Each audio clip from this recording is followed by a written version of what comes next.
साना साना हाथ जोड़ी लेखिका मधु कांकरिया।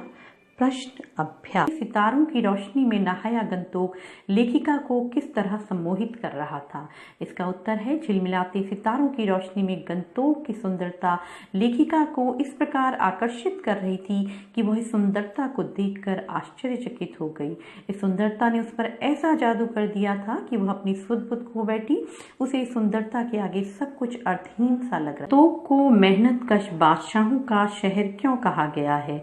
मेहनतकश बादशाह हो गया मेहनती लोग। इसका उत्तर है, गंतोक एक पहाड़ी स्थान है जहां जीवन बहुत कठिन और खतरे से खाली नहीं है, पर यहाँ के लोगों ने इतनी कठिनाइयों के बाद भी इस स्थान को खूबसूरत बनाया है। उन्होंने पहाड़ों को काटकर रास्ते बनाए हैं। यहाँ के लोग मेहनत से घबराते नहीं हैं और इतनी कठिनाइयों के बीच ही मस्त रहते हैं। यहाँ औरतें बच्चे सभी काम करते हैं, इसलिए गंतोक को मेहनतकश बादशाहों का शहर कहा। कभी श्वेत तो कभी रंगीन पताकाओं का फहराना किन अलग अलग अवसरों की ओर संकेत करता है? इसका उत्तर है, कभी श्वेत तो कभी रंगीन पताकाओं का फहराना शुभ और अशुभ अवसरों की ओर संकेत करता है। अशुभ अवसरों पर 108 श्वेत पताकाएं फहराई जाती हैं और शुभ अवसर पर रंगीन पताकाएं फहराई जाती हैं। जितेन नार्गे ने लेखिका को सिक्किम की प्रकृति, वहाँ की भौगोलिक स्थिति एवं जनजीवन के बारे में क्या महत्वपूर्ण जानकारियाँ दी? लिखी। जितेन नार्गे ने लेखिका को सिक्किम की प्रकृति, वहाँ की भौगोलिक स्थिति एवं जनजीवन के बारे में कई महत्वपूर्ण जानकारियाँ दी।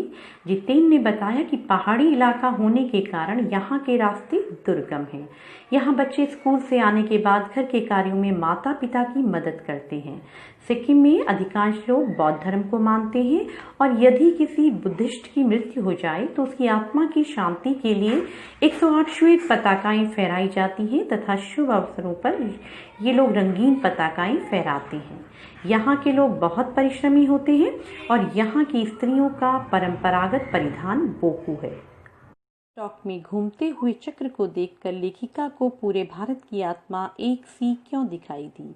इसका उत्तर है, लॉन्ग स्टॉक में घूमते हुए चक्र के बारे में जब गाइड जितेन ने बताया कि यह एक धर्म चक्र है, इसको घुमाने से सभी पाप मिट जाया करते हैं, जबकि लेखिका ने पहले से यह सुना था कि मैदानी क्षेत्र में गंगा के विषय में भी ऐसी ही धारणा अस्तित्व में है। तभी लेखिका को लगा कि चाहे मैदान हो या पहाड़, तमाम वैज्ञानिक प्रगतियों या अवधारणाओं के बावजूद इस देश की आत्मा एक जैसी है। यहाँ लोगों की आस्थाएं, विश्वास, पाप पुण्य के बारे में कहीं न कहीं समानता है। अतः यही विश्वास पूरे भारत को एक सूत्र में बांधता है। प्रश्न 6। जितेन नार्गे की गाइड की भूमिका के बारे में विचार करते हुए लिखिए कि एक कुशल गाइड में क्या गुण होते हैं। एक कुशल गाइड में निम्नलिखित गुण होते हैं। नंबर 1, कुशल गाइड वाक्पटु। वाक्पटु का मतलब होता है बोलने में तेज।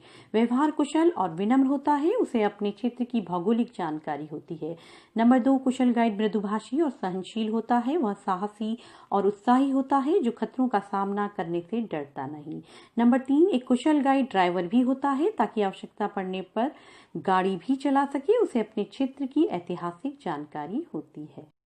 इस यात्रा वृत्तांत में लेखिका ने हिमालय के जिन जिन रूपों का चित्र खींचा है उसे अपने शब्दों में लिखिए। इस यात्रा वृत्तांत में लेखिका ने हिमालय के पल पल परिवर्तित होते रूप को देखा। ज्यों ज्यों ऊंचाई पर चढ़ते जाएं, हिमालय विशाल से विशालतर होता चला जाता है। छोटी छोटी पहाड़ियाँ विशाल पर्वतों में बदलने लगती हैं, घाटियाँ गहराती गहराती पाताल नापने लगती हैं, वादियाँ चौड़ी होने लगती हैं जिनके बीच रंग बिरंगे फूल मुस्कुराते हुए नजर आते हैं। चारों ओर प्राकृतिक सुषमा बिखरी नजर आती है। जलप्रपात जलधारा बनकर पत्थरों के बीच बलखाती सी निकलती हैं तो मन को मोह लेती हैं। हिमालय कहीं कहीं हरियाली के कारण चटक हरे रंग की मोटी चादर सा नजर आता है, कहीं पीलापन लिए नजर आता है, कहीं प्लास्टर उखड़ी दीवार की तरह पथरीला नजर आता है। कि उस अनंत और विराट स्वरूप को देखकर लेखिका को कैसी अनुभूति हुई? इसका उत्तर है, लेखिका मधु कांकरिया प्रकृति की उस अनंत और विराट स्वरूप को देखकर वहां के वातावरण को अपने सांसों में समा लेना चाहती थी। उसे लग रहा था कि ऐसे वातावरण ने ही ऋषि मुनियों को वेदों की रचना करने की प्रेरणा दी होगी। लेखिका का मानना है कि ऐसे सौंदर्य को यदि कोई अपराधी भी देख ले तो वह भी आध्यात्मिक हो जाएगा। लेखिका के अनुसार रास्ते में प्राकृतिक दृश्य हर पल अपना रंग ऐसे बदल रहे थे जैसे कोई जादू की छड़ी घुमाकर सब कुछ बदल रहा था। अतः गैंगटॉक का सफर लेखिका को प्रभावित कर रहा था। एक सौंदर्य के अलौकिक आनंद में डूबी लेखिका को कौन कौन से दृश्य झकझोर गए। प्राकृतिक सौंदर्य के अलौकिक आनंद में डूबी लेखिका को सड़क बनाने के लिए पत्थर तोड़ती सुंदर कोमलांगी पहाड़ी औरतों का दृश्य झकझोर गया। उसने देखा कि कुछ पहाड़ी औरतें पत्थर पर बैठी पत्थर तोड़ रही थीं। उनके हाथों में कुदाल और फावड़े थे और पीठ पर डोकों में बच्चे बंधे थे।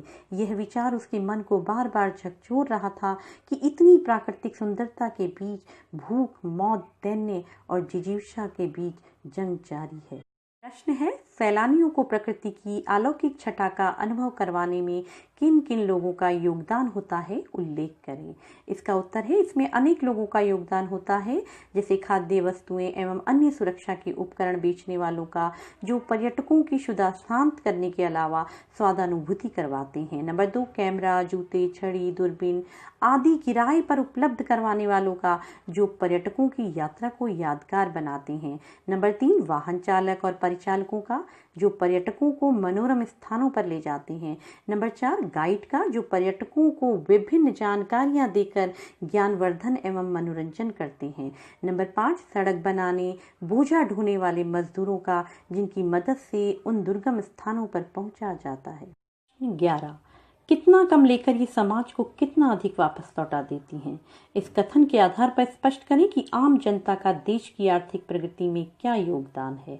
इसका उत्तर है, आम जनता देश की आम जनता नहीं, वरन देश की आर्थिक स्थिति का विशेष स्तर है। इस जनता के कारण जीवन का संतुलन बनता है। ये देश के विकास में योगदान देते हैं, पहाड़ी इलाकों में सड़क बनाते हैं तथा देश की सेवा करते हैं। देश के विकास का महत्वपूर्ण हिस्सा होकर भी कम लेकर ये समाज को बहुत कुछ वापस लौटा देते हैं। यहाँ तक कि कई बार तो जान भी दे जाते हैं तथा पूरी लगन व मेहनत से श्रम साधना करते हैं। आज की पीढ़ी द्वारा प्रकृति के साथ किस तरह का खिलवाड़ किया जा रहा है, इसे रोकने में आपकी क्या भूमिका होनी चाहिए। उत्तर है, आज की पीढ़ी लगातार प्रकृति का दोहन कर रही है। यह विकास के नाम पर लगातार वृक्षों की अंधाधुंध कटाई कर रही है, नदियों में गंदगी बहाकर प्राकृतिक संसाधनों का शोषण कर रही है, जो प्रकृति के साथ खिलवाड़ है। इस खिलवाड़ के कारण तापमान बढ़ रहा है। इसे रोकने के लिए हमें निम्न उपाय करने चाहिए। नंबर 1, प्राकृतिक स्थानों पर किसी प्रकार का कूड़ा नहीं डालना चाहिए। नंबर 2, इन स्थानों पर लगी कूड़ेदान का प्रयोग करना चाहिए। नंबर 3, पर्यटन स्थलों पर कागज या अनुपयोगी पदार्थ जलाना नहीं चाहिए। प्रश्न है, प्रदूषण के कारण स्नोफॉल में कमी का जिक्र किया गया है। प्रदूषण के और कौन कौन से दुष्परिणाम सामने आए हैं, लिखें। इसका उत्तर है, प्रदूषण के कारण स्नोफॉल में कमी का उल्लेख किया गया है, परंतु प्रदूषण के अन्य दुष्परिणाम जो सामने आए हैं वे निम्नलिखित हैं। नंबर 1, प्रदूषण से वैश्विक तापमान बढ़ा है, जिससे ध्रुवों की बर्फ जल्दी पिघलने का खतरा उत्पन्न हो गया है। नंबर 2, प्रदूषण से जलवायु चक्र प्रभावित हुआ है, जिससे असमान वर्षा तथा प्राकृतिक आपदाओं में वृद्धि हुई है। नंबर 3, अनेक प्रकार की बीमारियों में वृद्धि हुई है। नंबर 4, प्रदूषण के कारण कम बर्फ गिरने से प्राकृतिक सुंदरता में कमी आई है। पर किसी दुकान का न होना उसके लिए वरदान है। इस कथन के पक्ष में अपनी राय व्यक्त कीजिए। इसका उत्तर है, कटाव पर किसी भी दुकान का न होना उसके लिए वरदान है, क्योंकि अभी यह पर्यटन स्थल के रूप में विकसित नहीं हुआ है। अगर वहां कोई दुकान होती तो निश्चित तौर पर सैलानियों की भीड़ लगनी शुरू हो जाती। इसी प्रकार वहां आसपास के वातावरण में भी गंदगी व कचरा फैलने की वजह से प्रदूषण बढ़ जाता। लेखिका को केवल यही स्थान मिला जहां पर वह स्नोफॉल देख पाई। इसका कारण यही था कि वहां प्रदूषण नहीं था, अतः कटाव पर किसी भी दुकान का ना होना उसके लिए एक प्रकार का वरदान ही है। प्रकृति ने जल संचय की व्यवस्था किस प्रकार की है? इसका उत्तर है, प्रकृति का मानव के जीवन में बहुत बड़ा योगदान है। प्रकृति के बिना मनुष्य का कोई अस्तित्व नहीं है। सर्दियों में प्रकृति बर्फ के रूप में जल संचय करती है और गर्मियों में यही बर्फ पिघलकर जल बन जाती है और नदियों को जल से भर देती है। देश की सीमा पर बैठे फौजी किस तरह की कठिनाइयों से जूझते हैं, हमारा उनके प्रति क्या उत्तरदायित्व होना चाहिए? उत्तर है, देश की सीमा पर बैठे फौजी हमारे देश की रक्षा करते हैं। वे अपने देश के लिए अपने परिवार, सुख सुविधा तथा ऐशो आराम को त्याग कर हमेशा देश की सेवा में लगे रहते हैं। ये देश की रक्षा करने के साथ साथ आम जनता की भी सहायता करते हैं ताकि अलग थलग पड़े क्षेत्रों का विकास कर उन्हें सबके साथ मिला सकें। ये पहाड़ी इलाकों में रास्ते तथा टूरिस्ट स्पॉट बनाते हैं जिससे देश का आर्थिक विकास होता है तथा आम जनता को जीने के लिए रोजगार मिलता है। ये ऐसी ठंड में रहते हैं जहां सब कुछ जम जाता है, परंतु अपने देश की जनता को चैन की नींद तथा सुख शांति देने के लिए वहां रहने को हमेशा तत्पर रहते हैं। हमें भी इनकी भावनाओं की कद्र करनी चाहिए तथा इन्हें उत्साहित करना चाहिए।